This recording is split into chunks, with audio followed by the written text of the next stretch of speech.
बहुत बहुत स्वागत। आप देख रहे हैं मथुरा हलचल न्यूज। आइए बढ़ते हैं आज की ताजा खबरों की ओर।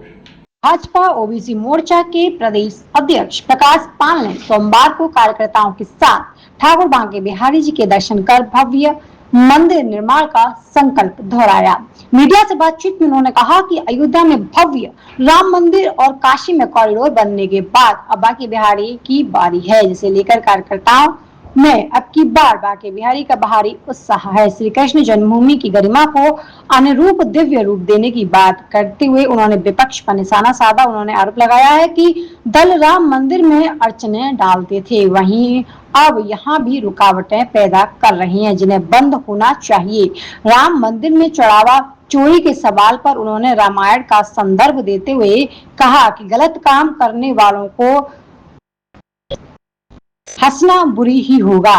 विपक्ष पर सांस्कृतिक बदलाव का तंज कसते हुए उन्होंने कहा कि दावा किया कि सनातन और विकास को साथ लेकर चलने वाली भाजपा के प्रभाव से अब पूरा हिंदू समाज एकजुट हो रहा है, जिससे विपक्षी दलों में भी दिखावे का बदलाव आने लगा है। आज आपने यहाँ वृंदावन में बांके बिहारी की नगरी में अब की बारी बांके बिहारी पद यात्रा निकाली है।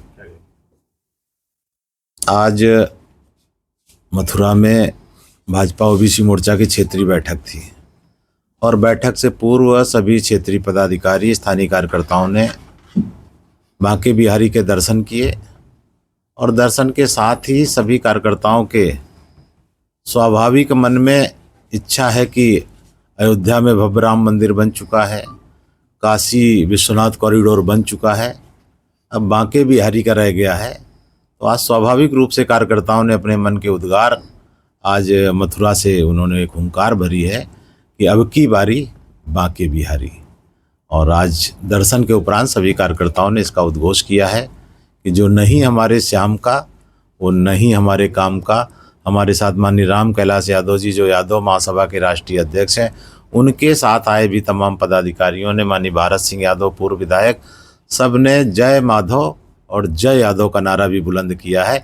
इनका कहना है कि जो लोग राम मंदिर में या बाबा विश्वनाथ कॉरिडोर में या कुछ नहीं योगदान कर पाए हैं, वो सब लोग इस बार जय यादव जय माधव का नारा बुलंद करके अब की बारी बांके बिहारी का नारा बुलंद कर। अध्यक्ष जी, वृंदावन से कई लोगों का एक प्रश्न है कि राम मंदिर दान पेटिका से जो चोरी हुआ उसके बाद क्या बांके बिहारी मंदिर में ऐसा नहीं होगा? देखिए, भगवान राम के कुटिया से माता सीता जी की चोरी हुई थी। चोरी तब भी हो गई थी एक, लेकिन हम सब लोग अगर मानस पढ़ेंगे तो चोरी करने वाले का हश्र क्या हुआ था। रावण ने माता सीता को चुराया था और जो हमारे यहाँ सनातन में दर्ज है, जो चोरी करेगा उसका बुरा परिणाम होना है। मथुरा की श्री कृष्ण जन्मभूमि को लेकर के नहीं, मथुरा का सभी का इच्छा है कि यहाँ पर भव्य श्री कृष्ण जी का मंदिर बने, उनकी गरिमा के अनुसार। त्रिलोक के जो स्वामी हैं तो उनकी गरिमा के अनुसार बने। और जो तमाम दल पिछले राम मंदिर में भी अड़चन डालते रहे, यहाँ भी डालते हैं। यहाँ बांके बिहारी की ट्रस्ट की ज़मीन कब्रिस्तान को भी देने का खसरा नंबर बदल कर, तो ऐसी सब साजिशें जो होती रहीं वो बंद हों और सब लोग मिलकर यहाँ पर भी भव्य बांके बिहारी का मंदिर बने। वृंदावन में कॉरिडोर के साथ साथ कई और भी अनेकों समस्या हैं, क्या उसको लेकर भाजपा सरकार काम करेगी? भाजपा अपने विकास और धरोहर सनातन को साथ साथ लेकर चल रही है। जो भी समस्याएं हैं समग्रता से, अगर यहाँ भव्य कृष्ण का मंदिर बनेगा तो यहाँ की क्योंकि टेम्पल इकोनॉमी भी बहुत बड़ी इकोनॉमी होती है, सारे तरह के फिर यहाँ उद्योग धंधे व्यापार और यहाँ की समृद्धि बढ़ेगी निश्चित रूप से।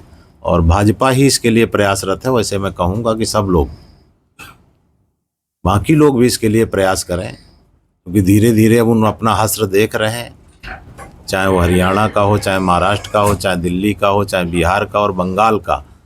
अब जो लोग रोज़ा अफ्तारी करने जाते थे, अब इस नवरात्रि में आप देखेंगे सब भंडारे में पत्तल बटोरते नजर आएंगे। तो ये बहुत बदलाव आ रहा है, चूँकि पूरा हिंदू समाज एकजुट हो रहा है और निश्चित रूप से बाकी दलों में भी दिखावे का बदल तो आना शुरू हो गया। कल मथुरा के डिग गेट पर कांग्रेस ने प्रदर्शन किया था राम मंदिर चोरी। इस बात के लिए राम मंदिर दान चोरी के मामले में देखिए, उनको सनातन और हिमालय में जब तो पहली बार तो एक ये कहेंगे कि इसी बहाने उन्होंने राम के अस्तित्व को स्वीकार कर लिया, नहीं तो कांग्रेस तो राम के अस्तित्व को ही नकार रही थी। पहली बार तो वो ये मानना शुरू हो सकता है, भगवान की इच्छा हो कि ये सीधे नहीं मानने वाले हैं, कुछ घटना कराई हो। तो पहले जो कांग्रेस राम के अस्तित्व को नकार रही थी, राम मंदिर के अड़ंगे के लिए वकील खड़ा कर रही थी, आज वो इतना मानना शुरू किए हैं। और मैं निश्चित बता रहा हूँ कि पहला ट्रस्ट है। घटनाएं और देश में अजमेर शरीफ में भी हुई हैं, मोहम्मद गाजी मसूद सालार की बहराइच में भी हुई है, लेकिन ये कोई नहीं बोलेंगे। इनका सेलेक्टिव नैरेटिव होता है, केवल इनको अपना एजेंडा सेट करके बोलते हैं। मैं कहता हूँ कि अजमेर शरीफ के बारे में भी बोल दें, बहराइच में गाजी मसूद सालार की कब्र जहाँ पर उनका है उसमें भी है, तो कहीं भी हो सकता है। राम कोई भी गड़बड़ी कहीं भी हो सकती है। राम के युग में भी हम बता रहे हैं कि उनके समय में माता सीता की चोरी हुई, लेकिन यही ट्रस्ट है जिसने जांच के लिए स्वयं एसआईटी की मांग किया है। और इंतज़ार करिए, जिन लोगों ने भी घटना किया है और जो धीरे धीरे आ रहे हैं कि 980 काल किसी के साथ हुई हैं, तो जो लग रहा है कि जो कभी राम मंदिर गए नहीं, वहाँ दान किया नहीं, सबसे पहले सूचना और शिकायत वही करते हैं, तो कहीं ऐसा तो नहीं कि शिकायत करता ही साजिश करता हो, गंगाधर ही शक्तिमान हो। तो ये सब चीज़ें आगे सामने आएंगी। जिस तरह से राम मंदिर चढ़ावा के मामले को लेकर विपक्ष पूरी तरह से हमलावर है पूरी सरकार के ऊपर और ट्रस्ट के ऊपर,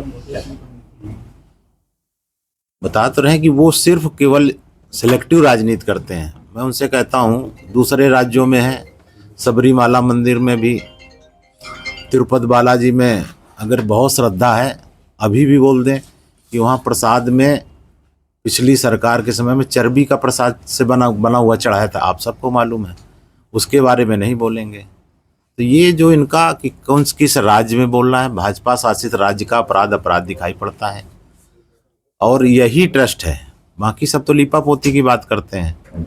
और सबरीमाला में तो मुख्यमंत्री के करीबी के घर से 15 किलो सोना बरामद हुआ था, लेकिन उसमें न कांग्रेस बोलेगी, न समाजवादी बोलेंगे, न कोई बोलेंगे, इसलिए पूरा समाज देख रहा है। और यही ट्रस्ट है जिसने पूरी जिम्मेदारी के साथ इसकी एसआईटी जांच की मांग की है।